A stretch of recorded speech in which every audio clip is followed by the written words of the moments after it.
Hello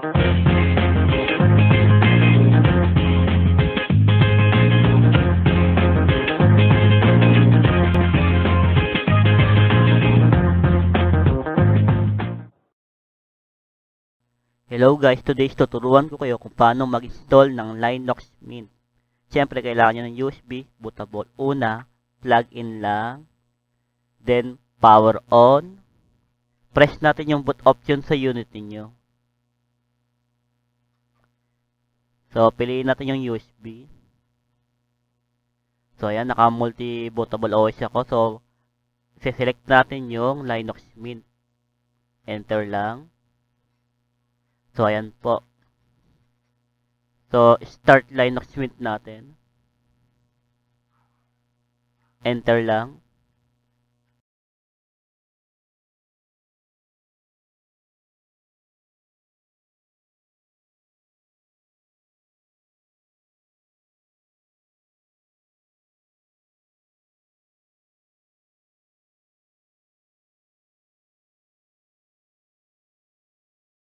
So, ayan. Click natin yung install LinuXmint.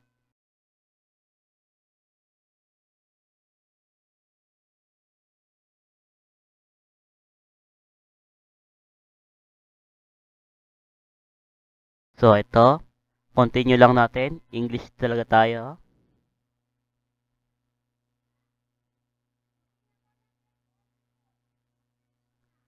So, English US lang din yung keyboard natin. Continue lang. So, continue lang natin.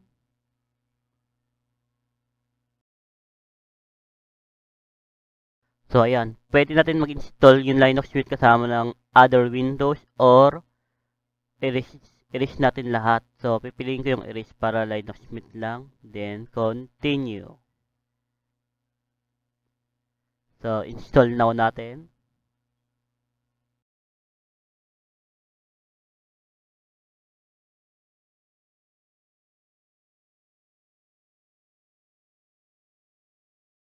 So, syempre yung country natin ay Philippines, Manila.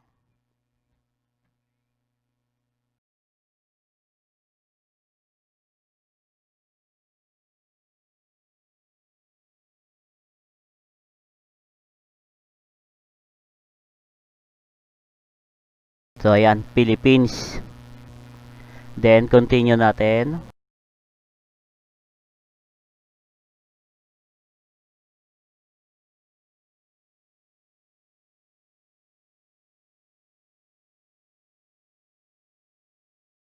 So, syempre, lagay natin yung pangalan natin.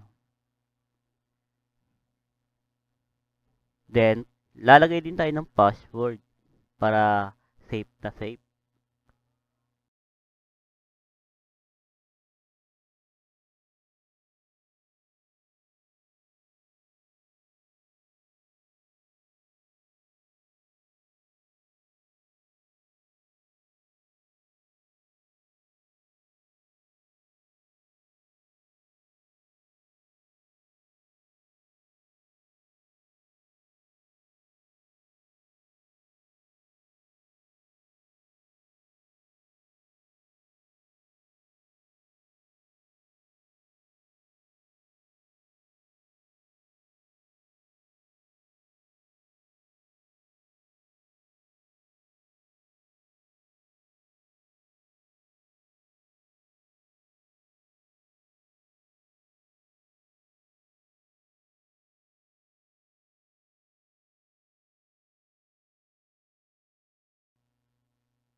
So, ayan, tapos na. Installation complete.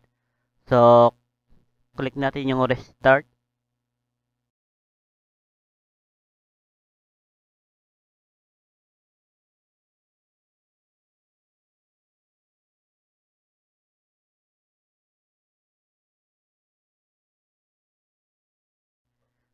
So, ayan po.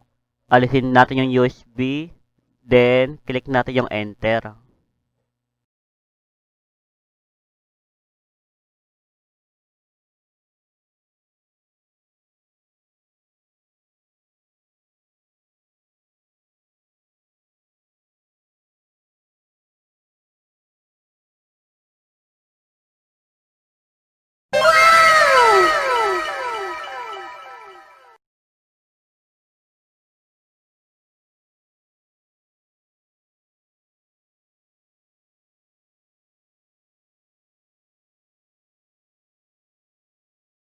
So, okay, ito na.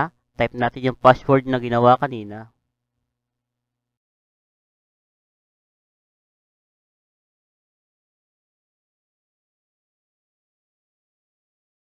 So, ayan. Nag-open na. Ito na po yung LinuXmint. Tingnan natin. So, ayan. Ni-welcome nila tayo. LinuXmint Cinnamon 64-bit. Version 20 na siya.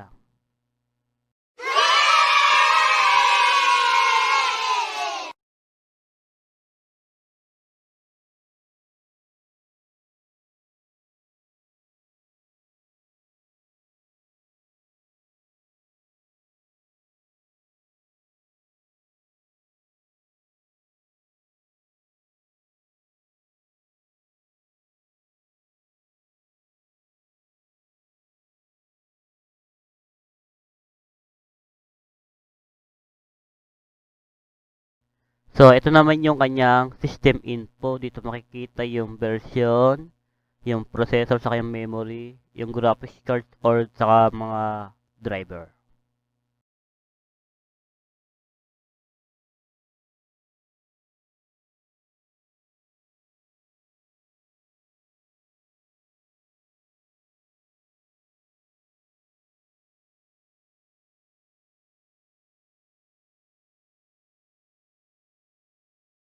So, okay, check natin yung iba. Magtingin-tingin tayo.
So, ito po ang LinuXmint.